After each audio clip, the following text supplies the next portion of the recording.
Hello guys, this is Imelda and this is my weekly video that I promised. In this video I would like to talk to you about what are my ways of getting some inspiration even in Corona time when we can't go out.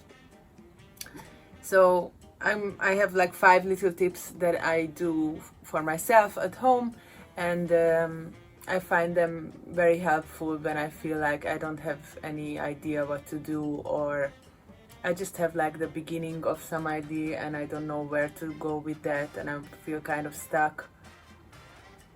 And also sometimes when I feel like I don't have any motivation at all, or I just don't feel like making anything, or I don't even feel like a little bit creative.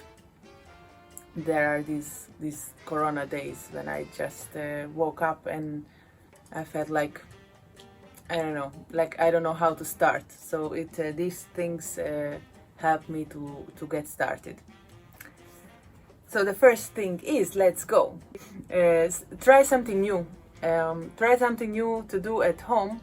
I mean, like some kind of activity that you usually don't do. For example, if you don't cook something. Try to cook something for the first time. If you cook all the time but you don't bake, try to bake something. And so you get the idea.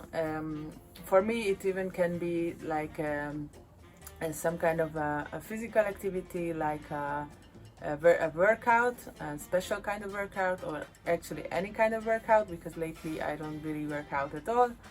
So I feel that very inspiring, and somehow, and like even if it has nothing to do with art, I feel like when I do something that is new for me, like my brain starts to work in a different way, and it does something new to me, and this new feeling is what goes and turns into creativity later.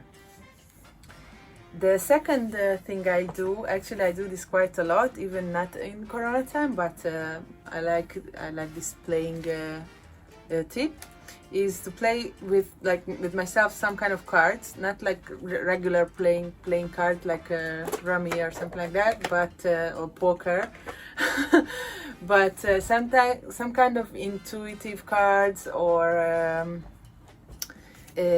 cards that coaches use. I have Intuiti that I got lately from Italy, that I find very interesting. It's some kind of creative tarot. Like, it's not really a tarot, but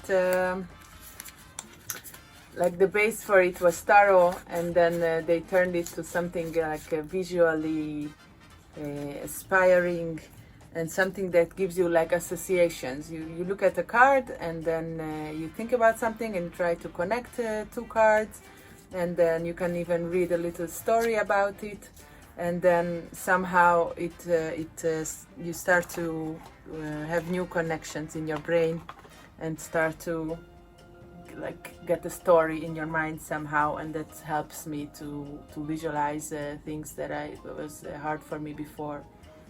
Also, I have points of view, that I think one of the most not common, but like I think millions of people use this, so maybe you know them. These cards are also for like self-work with yourself when you have a problem to solve, or you just want to think about stuff from a different perspective. So these are all kinds of very beautiful pictures, and you have also not only beautiful, but like weird, and also challenging pictures sometimes.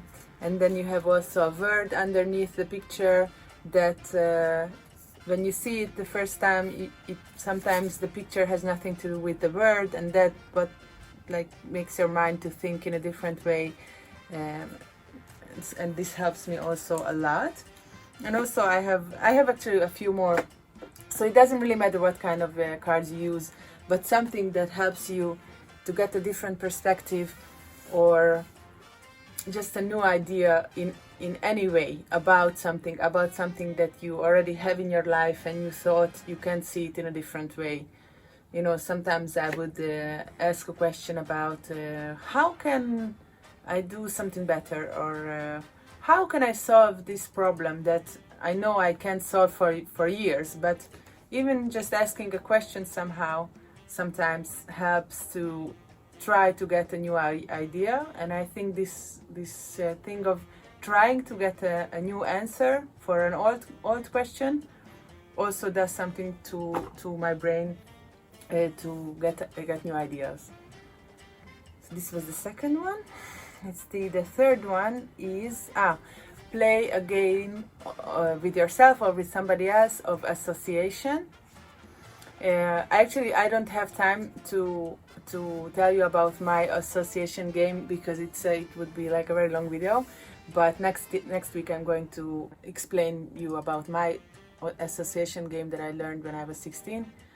But I'm sure that if you write association games in YouTube or in Google or anywhere else, you're going to find a lot. Associations also, it's a way to work with our mind in a new way and surprise ourselves and somehow use a part of our brain that usually we don't use, and we don't get to it only when we sleep.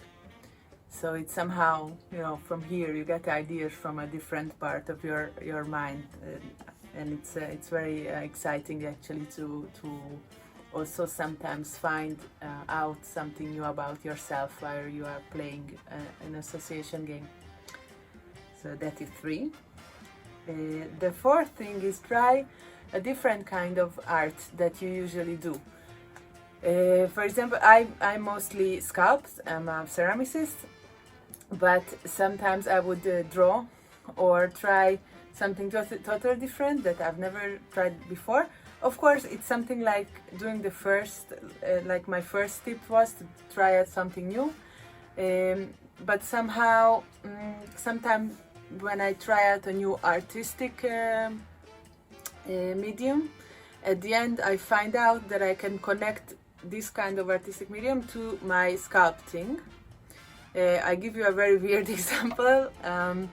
A few days ago I get my sculptures out of the kiln, and I saw that one of my sculptures was broken, and I got this new glue that I never used before, not for ceramics, but just a glue that I bought. And I wanted to fix this sculpture just for myself because I liked it. Actually, I show it to you just to explain, because it's happened to be next to me, not on purpose. So I used this glue because this white part of this fox just came off in the kiln. It just fell off, so it didn't have, like, this cheek was missing, and I had this white glue. And so I wanted to glue back the part, and I just understood as I started doing it that the white glue looks exactly like the white clay I was using. So I ended up putting white glue on all the white parts of the clay, and actually when it dried after about 2 days, it came out really cool. Like, it's kind of a different feeling, a different touch, but it looks exactly like my original only clay sculpture looked. So I was so pleased with it, because I thought, hey, maybe I can use this in my in some project that I'm going to use in the future, because I find out, like, not on purpose, that this white glue looks exactly like clay, but it feels different. So when you try to do something with your hands and trying out new materials, sometimes you get inspired from that way, like from the physical stuff. You just use a different material, you touch something different, and I think it also goes to a different part of your brain, because, like, usually I don't use glue. I don't use any kind of glue, and only because I used glue and this kind of white glue, I had new ideas, and actually it was very refreshing and very nice. Okay, and the last one is actually something that maybe for most of you it's very usual, but for me in Corona time it can be actually the opposite of the usual. What happens for me sometimes that I'm at home at Corona time, and I think, okay, I have to be for 2 weeks now at home. I can't go out, so now I'm going to do everything that I don't have time to do. And I start to clean the whole house, and I start to cook better food, healthier food for my children and for myself. And I forget to rest, actually, because I'm always at home. So it feels like I have to do something because I'm not working outside of the house and I don't go anywhere, and I kind of get like the opposite out of it from resting. So I think we have to stop sometimes when you don't have any inspiration and just calm down and rest and take a good book and read a short story. And somehow I feel that this resting, just being in bed in the afternoon or late in the morning when usually you are not, and reading a story can be very inspiring, because this is unusual. I think like anything that you do that is unusual can be beneficial for creativity. So these are the 5 things that I recommend because they work for me. I hope one of them will work for you also. It was very nice talking to you, and next week, hopefully, see you again. Have a nice time, even at Corona time, guys. Bye bye.